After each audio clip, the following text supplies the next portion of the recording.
Армысың асылым, таңдарыңыз қайырлы болсын. Бүгін енді түсінікті енді Алматыда жаңбыр жауды. Азанда енді барлықтарыңыз толып қоғамдық көліктерге мініп метроларға болмаса жолда небір кептелістер, енді ол түсінікті енді. Бірақ қазір енді күн жылып жатыр. Қоғамдық көлікті де алайықшы, болмаса былай өмірде де дүкенге кіреміз, болмаса қандай да бір енді қоғам болғаннан кейін бір-бірімізбен қарым-қатынас жасаймыз ғой. Үлкен өтініш жуынып, шайынып,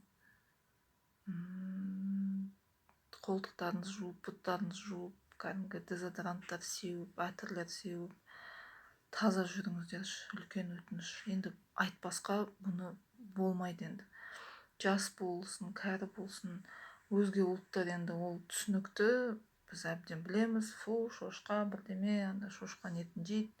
Олар өмір-бақи бізге солай көрінеді, солай кетеді. Өйткені біз ондай нәрсе жемейміз, біз таза жүреміз, сол тазалығымызбен мақтан етеміз. Бірақ өзіміздің ұлтымызда да, өзіміздің халқымызда да арасында небіреулер бар, алкогольдік та ішеді, темекі де тартады. Енді тағысын тағы. Түсінемін, көбі мүмкін жалдамалы пәтерде тұрады, көбінің біреулерінде жуынатын жерлер бар, жуынатын жерлері жоқ. Бірақ сонда да су бар шығар.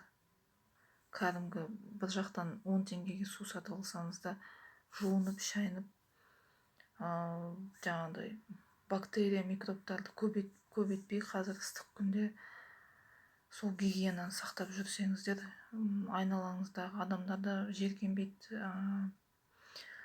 өзіңізде де таза жүресіз. Бүгінгі енді тілеуім сіздерге, бүгінгі енді сұранысым сол таза жүріңіздер. Енді дәрет деген сөз, термин енді ол қате айтылып жүр, ол дәрі жасау, дәрі ет деген. Енді біз енді кәдімгі жуынып шайыну гигиена ғой енді сол.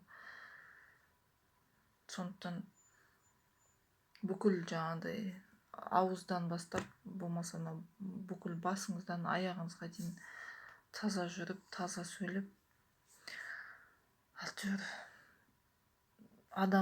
қалыпқа, адамдық сондай деңгейге, сондай керемет болып жүрсек, бар арманымыз сол ғой енді.